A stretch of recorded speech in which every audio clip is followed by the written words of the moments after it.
Assalamualaikum warahmatullahi wabarakatuh. Alhamdulillahirabbil alamin. Assalatu wassalamu ala asrafil anbiya'il mursalin wa ala alihi wasahbihi rasulillahi ajmain, amma ba'du.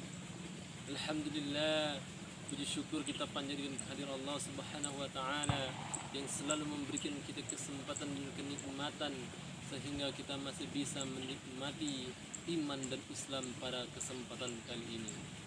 Salawat beriring salam tak lupa pula kita kirimkan salawat kepada baginda Nabi Muhammad sallallahu alaihi wasallam. Semoga dengan kita selalu istiqamah mengirimkan salawat kepada beliau, kita mendapatkan syafaat di yaumil akhir nanti. Amin Allahumma amin.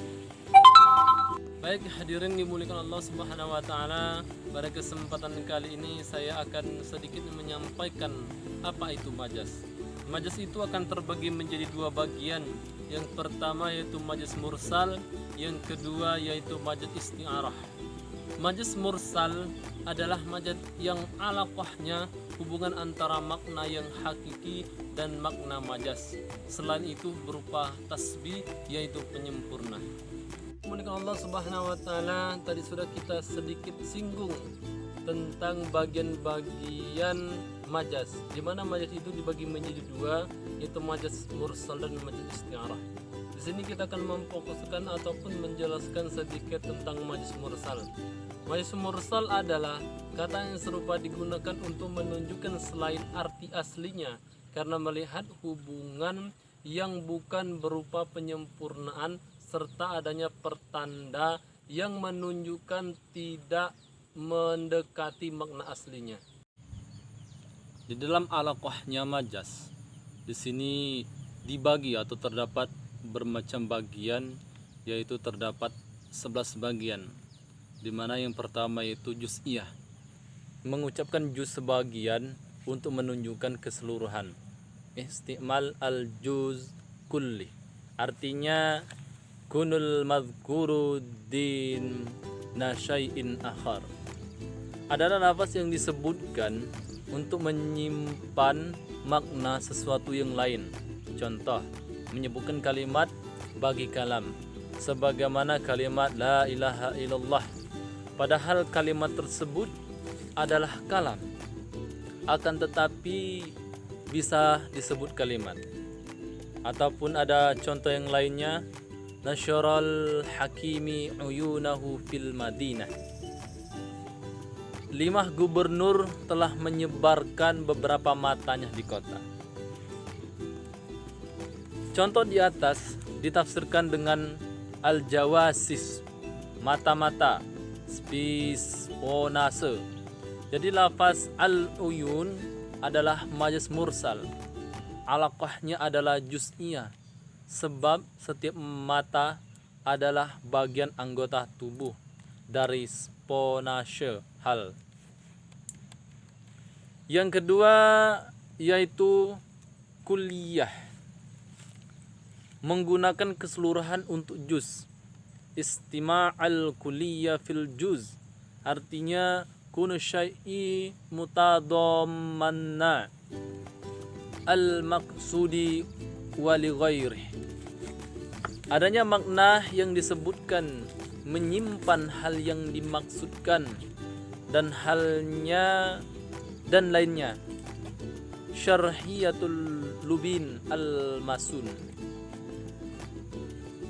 contohnya yaitu yaj'aluna asbi'ahum fi adhanihim, mereka menyebut telingahnya dengan jarinya. Al-Quran surah Al-Baqarah ayat 19. Ayat di atas ditafsirkan dengan an-nihim, ujung jari mereka. Pertanda atau qarinya adalah keadaan haliyah, yaitu menurut umumnya mustahil memasukkan keseluruhan jari dari telinga ke dalam telinga, memasukkan jari mereka ke dalam telinga. Yang ketiga yaitu al-mahaliyah, mengucapkan perkara yang bertempat halnya, namun yang dikehendaki adalah tempatnya, mahalnya. Itlaku ismi al-hal ala al-mahal, yaitu kunu syai'in yahullu fihi ghairuh, adanya sesuatu menjadi tempat bagi yang lain. Contoh seperti firman Allah Subhanahu wa taala, khudhu zinatukum inda kullu masjid, pakailah pakaianmu yang indah di setiap memasuki masjid. Al-Quran surat Al-A'raf ayat 31. Lafaz zitahum yang asal maknanya hiasan kamu bermakna pakaian, thawb. Antara keduanya ada alaqah, mahliyah, sesuatu yang bersifat tempat. Qarinahnya adalah tidak bisa diterima akal seandainya yang dituntut adalah memakai perhiasan setiap kali ke masjid, tetapi yang bisa diterima adalah memakai tempat perhiasan tersebut, yaitu pakaian.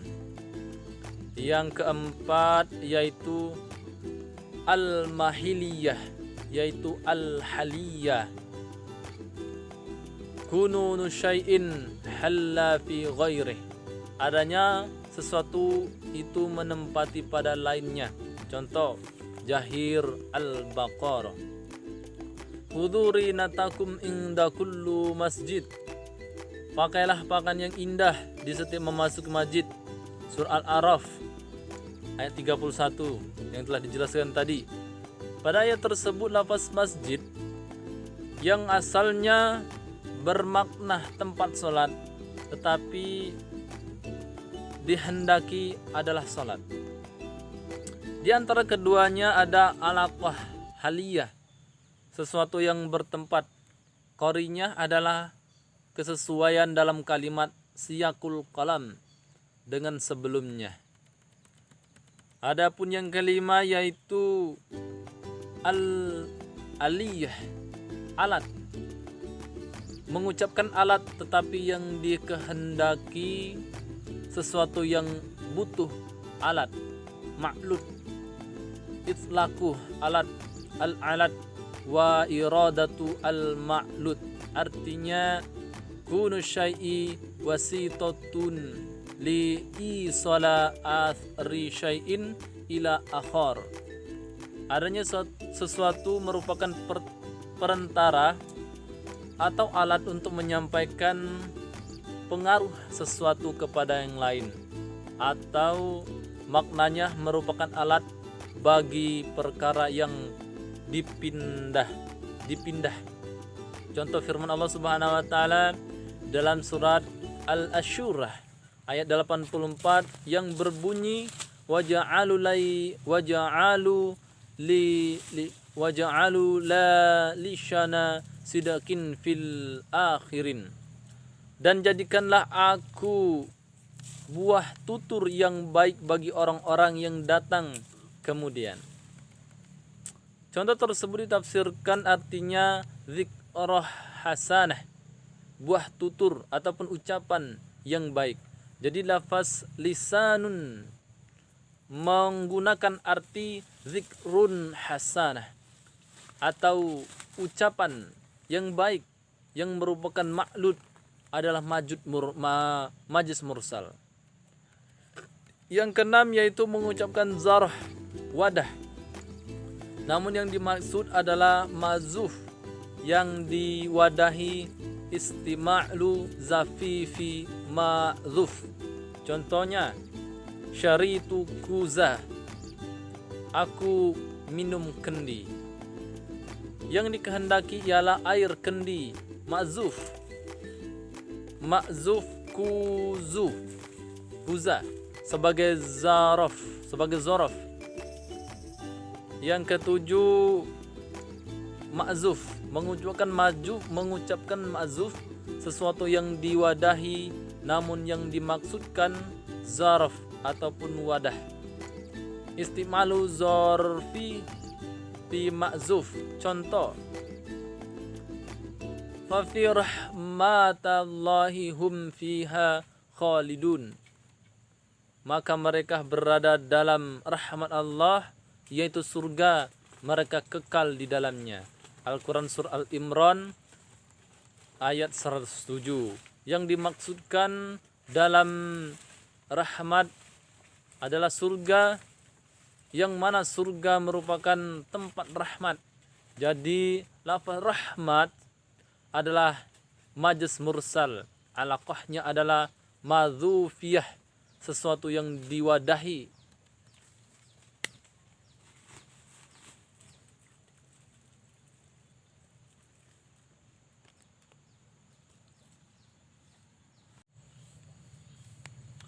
Adapun yang kedelapan yaitu musababiyah atau akibat. Mengucapkan musababiyah atau yang dimaksud dengan dampak, sedangkan yang dimaksudkan adalah sebab. Itlaqul ismi musabbah al-sabbah, artinya an yakunul mankulu anhu musabban wa athara syai'in akhar. Adanya makna yang dipindahkan merupakan hal yang disebabkan dan akibat bagi sesuatu yang lain.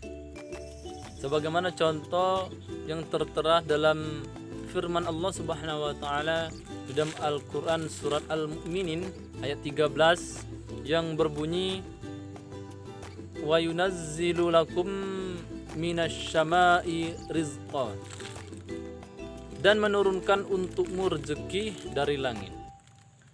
Yang disebut di tafsir dengan mataron yusabbabu rizqah, hujan yang menyebabkan rezeki. Lafaz yang asal maknanya rezeki bermakna mator, hujan, karena hujan menjadi sebab rezeki. Ataupun contoh amtaras sama'u nabatan, langit menurunkan hujan.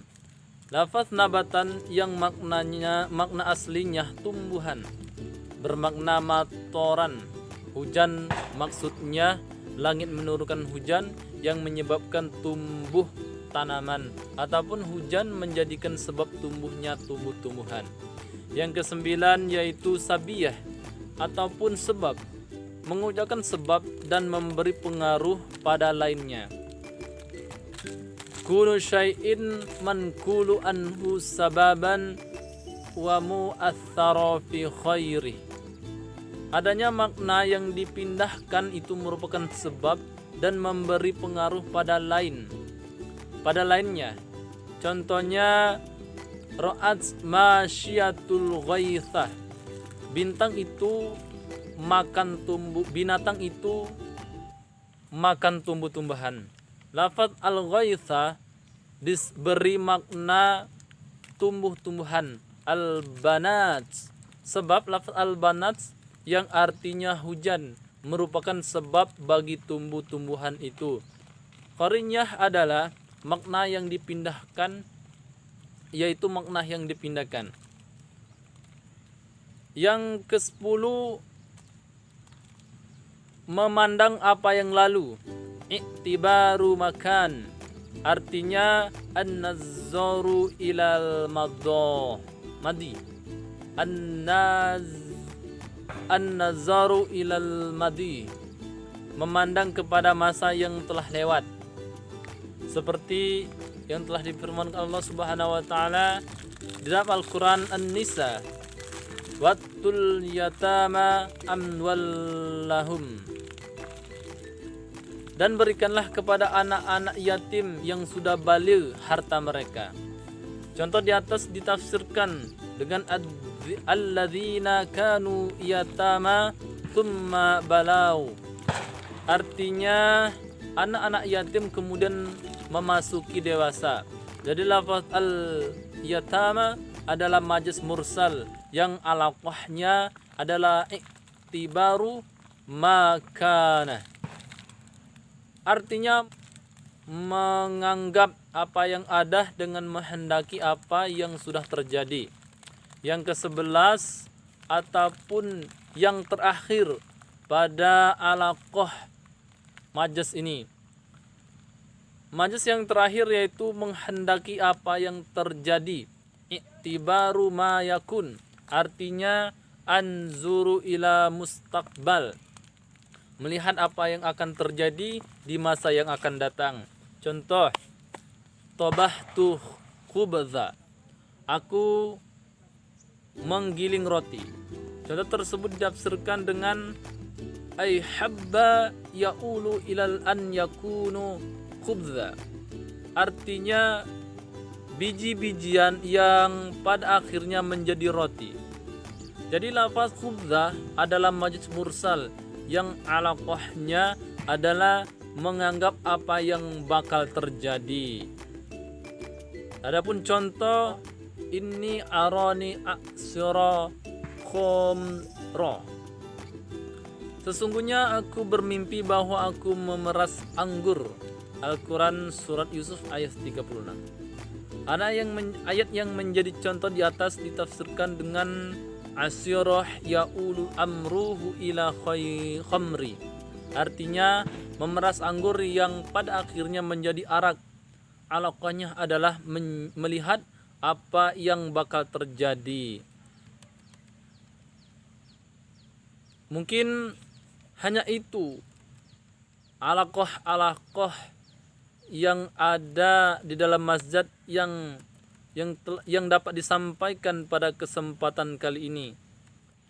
Hadirin yang dimuliakan Allah Subhanahu wa taala, mungkin hanya itu materi yang dapat saya sampaikan pada kesempatan kali ini. Semoga bisa bermanfaat bagi kita semua, bagi yang menonton ataupun memutar video ini, sehingga menjadi ilmu bagi kita semua. Mungkin pada kesempatan saya menyampaikan video kali ini pada banyak kekeliruan dan kejanggalan. Di dalam video ini saya mengucapkan mohon maaf yang sebesar-besarnya kepada para penonton sekalian. Saya akhiri, wassalamualaikum warahmatullahi wabarakatuh.